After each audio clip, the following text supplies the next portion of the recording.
My name is Alara, and if you had told me 3 years ago that I would marry my boss, the coldest, most distant man I had ever met, I would have laughed, or maybe cried, because loving him was never part of the plan. I still remember my first day at the company. The air smelled like polished wood and quiet ambition. Everyone walked fast, spoke softly, and feared one name, Adrian Vale. My boss. People didn't just respect him. They avoided him. He wasn't cruel. No, that would have been easier to understand. He was distant, like a man who had built walls so high that even light struggled to reach him. And yet, the moment I saw him, something inside me paused. Not because he was handsome, though he was in a sharp, dangerous way, but because his eyes, they looked tired, not physically, emotionally. Miss Alara, he said on my first day, barely looking at me, I expect efficiency, not excuses. His voice was calm, controlled. Cold. Yes, sir. I replied, trying not to let my nerves show. That was the beginning. Days turned into weeks. Weeks turned into months. And I became invisible to him. Not in a bad way. Just unnoticed. I worked late, followed every instruction, fixed problems before they reached his desk. But to him, I was just another employee. Until one night. It was raining heavily. Everyone had gone home, but I stayed back to finish a report. The office was silent, except for the soft tapping of rain against the glass. And then I heard his voice. Why are you still here? I turned, and there he was, Adrian, standing in the doorway, coat in hand, eyes sharper than usual. I needed to finish this, I said. He walked closer, glanced at my screen, then at me. You could have done it tomorrow. I didn't want to delay your schedule. For a moment, just a moment, something changed in his expression. Something softer. You care too much, he said quietly. And I don't know why, but I replied. Someone has to. That night changed everything. After that, he started noticing me. Small things at first. Good work. Fix this. Stay. His words were still few, still cold, but his tone. It wasn't the same anymore. And slowly, I began to see him. Not the boss everyone feared, but the man behind the silence. He never laughed, never joked, never shared anything personal. But sometimes late at night, when the office was empty, I would catch him staring out the window. Lost. Alone. Why do you stay so late? I asked him once. He didn't answer immediately. Then he said, because there's nothing waiting for me at home. That sentence, it stayed with me. I don't know when it happened, but somewhere between late nights and quiet conversations, I started caring about him. Not as my boss, not even as a man, but as someone deeply, painfully lonely. And maybe I was lonely too. The confession didn't come from me. Of course it didn't. I was too afraid, too aware of the line between us, employee and employer, right and wrong, safe and dangerous. It came from him, unexpected, unplanned, unavoidable. Marry me. I stared at him, certain I had heard wrong. I'm sorry. What? His face was serious. Too serious. I need a wife, he said, and you're the only person I trust. Trust. Not love. Not affection. Trust. It should have hurt more than it did. But strangely, it didn't. because I understood him. He didn't know how to love. Not yet. This is just a contract, right? I asked quietly. Yes. And nothing will change? No. I looked at him for a long time. At the man who never smiled, who carried silence like a burden, who asked me to become part of his life without offering his heart. And I said, yes.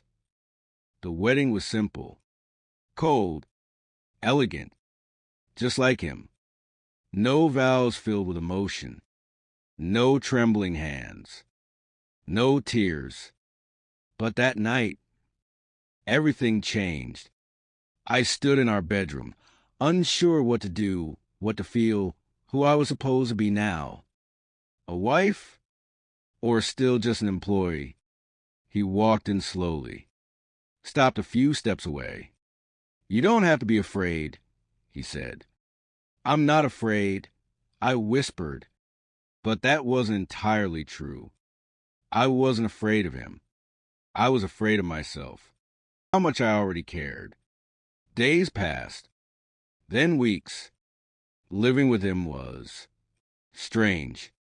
He was respectful, distant, careful. He never crossed a line, never demanded anything. But sometimes, late at night, I would feel his eyes on me. Not cold, not distant, just searching. Why did you say yes? He asked one night. I hesitated, then answered honestly, because I didn't want you to be alone anymore. He didn't speak after that, but something changed again. He started coming home earlier, asking if I had eaten, noticing when I was tired. Small things, tiny things, but to me, they meant everything. And then, one night, I broke. I can't do this anymore, I said, my voice shaking. He froze. What do you mean? I can't pretend this is nothing, I whispered, tears finally falling. I can't act like this is just a contract, because it's not for me. Silence. Heavy. Painful. I love you. There it was. The truth I had been hiding. The truth that terrified me. I know you don't feel the same, I continued, my voice breaking, and that's okay. I needed you to know. I turned to leave. But then, his hand caught mine. Don't go. His voice. It wasn't cold anymore. It wasn't controlled. It was trembling. I don't know how to love, he said quietly. And that's what scares me. I turned back, tears blurring my vision. Then learn, I whispered. He stepped closer, slowly, carefully, like I was something fragile. I don't know what happened, he said, his voice soft, but you became the only thing I think about when I'm not working. My heart stopped. When you're not there, the office feels empty. Another step closer. And when you're quiet, I feel like I've done something wrong. He lifted his hand, hesitated, then gently wiped my tears. I don't know if this is love, he whispered, but I know I don't want a life without you. And in that moment, that broken, imperfect, honest moment, I smiled through my tears. That's enough, I said, because love isn't always loud, isn't always perfect. Sometimes it starts as silence, as distance, as two lonely people trying to understand each other. And sometimes it begins with a simple question. Marry me, and become something neither of them expected. Marriage didn't change everything overnight, but it changed enough. Adrian still woke up early, still worked too much, still spoke less than most people. But now, he waited for me. Eat with me, he said one morning, not even looking up from his coffee. It was such a small sentence. But to me, it felt like love. We started sharing quiet routines. Breakfast together. Late night tea. Soft conversations in the dark. No grand gestures. No dramatic romance. Just presence. And slowly, I began to believe something dangerous. That maybe, just maybe, he loved me until she came back. Her name was Isabella Laurent.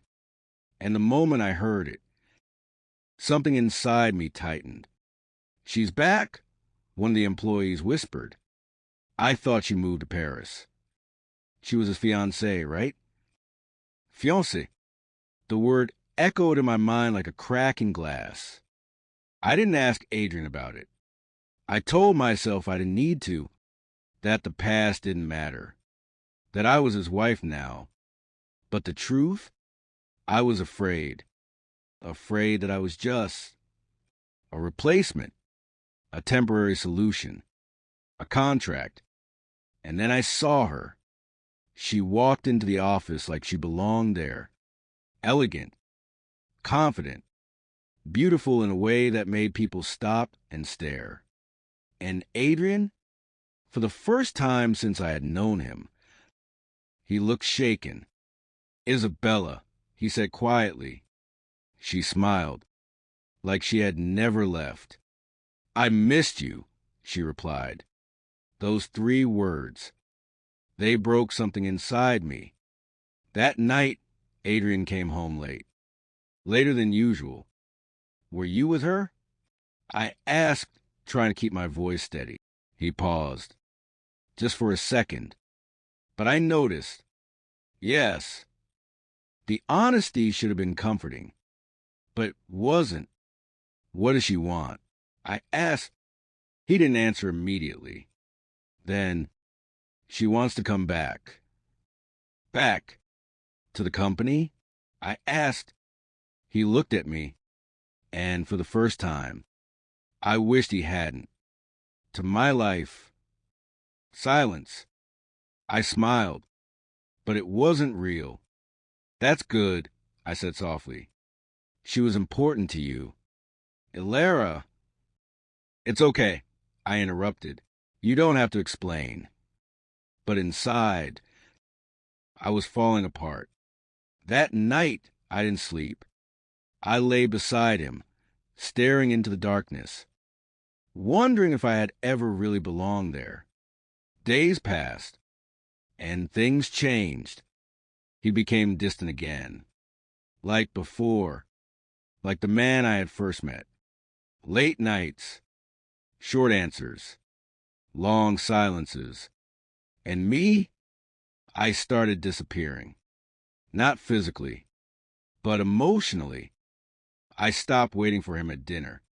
Stopped asking questions. Stopped hoping. Until one evening, I heard something I wasn't meant to hear. "I never stopped loving you," Isabella said. I froze, standing just outside his office door. "You left," Adrian replied, his voice tight. "I had to," she whispered. "But I'm here now."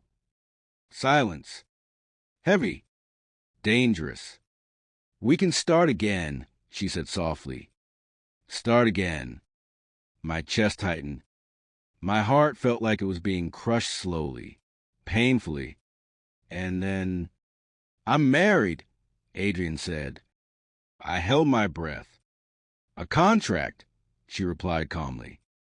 "Don't pretend it's more than that." That word again. Contract. I couldn't stay. I couldn't listen anymore. So I left. Quietly. Before I broke completely. That night, I packed my things. Not everything. Just enough. When Adrian came home, I was standing by the door. "You're leaving?" he asked, his voice unreadable. Yes. Why? I laughed softly, but it sounded empty. Because I finally understand. I said, understand what? That I was never meant to stay. Ilara, I heard everything. I whispered. Silence. You should be with her, I continued. She's the one you loved. Not me. That's not. I was just convenient. I said, tears falling now. Someone you could trust. Someone who didn't ask for too much. That's not true, he said sharply. Then what am I to you? I asked, my voice breaking. He didn't answer. And that was enough. I nodded slowly. Take care of yourself, Adrian. And I walked out. Days turned into weeks. I moved to a small apartment. Simple. Quiet. Lonely. I told myself I had made the right decision. That leaving was strength. That loving him had been my mistake. But every night, I still reached for him. In empty space. Until one day, there was a knock on my door. I opened it. And there he was. Adrian. But not the man I remembered. He looked broken.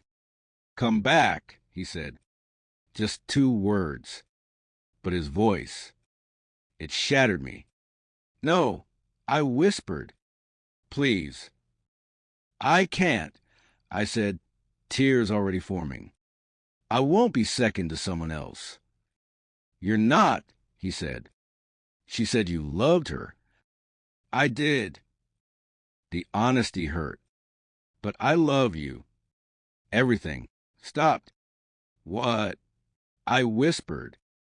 I didn't understand it before, he said, stepping closer. I thought love was something loud, something intense, something impossible to lose. His eyes softened, but with you, it was quiet. Another step. Safe. Closer. Real. My heart was trembling. When you left, everything felt empty again, he said. Not like before. Worse. He reached for my hand. I don't want to start again with her. His voice broke. I want to continue. With you. Tears fell freely now. Then why didn't you stop me? I asked. Because I was afraid, he whispered. Afraid you'd see how much I needed you.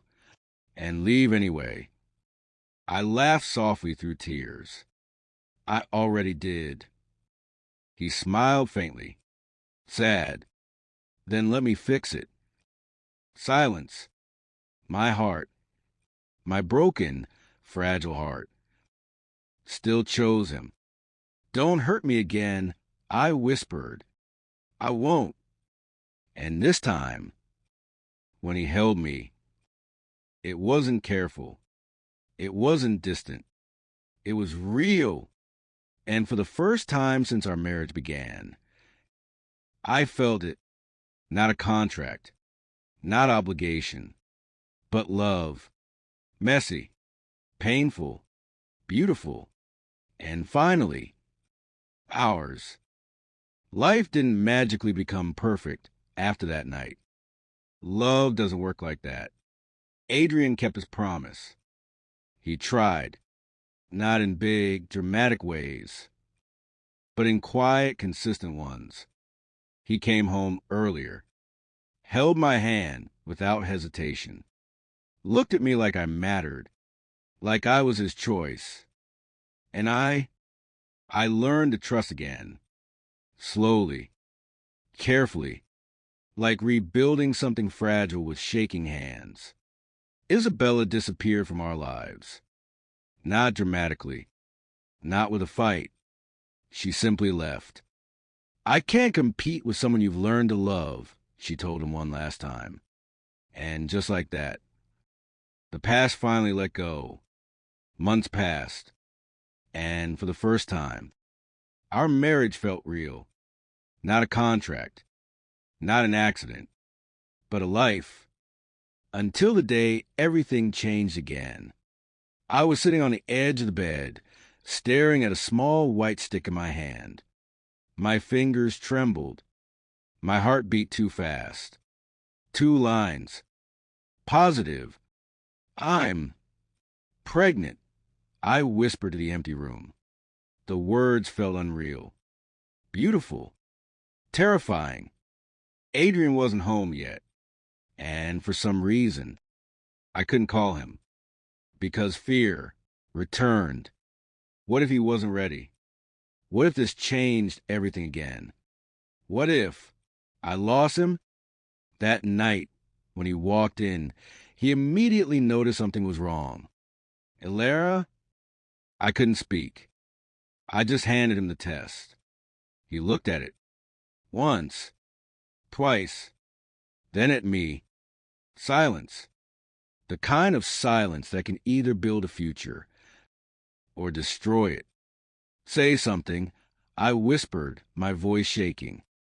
He stepped closer. Slowly. Are you scared? He asked. I nodded. Tears already falling. Yes. He didn't say anything for a moment. Then he pulled me into his arms. I am too, he admitted softly. That surprised me. But not because I don't want this, he continued. Because I've never had something this important before. I looked up at him. You're not angry? I asked. Angry, he repeated, almost confused. Then, for the first time since I had known him, he smiled fully. No, he said gently.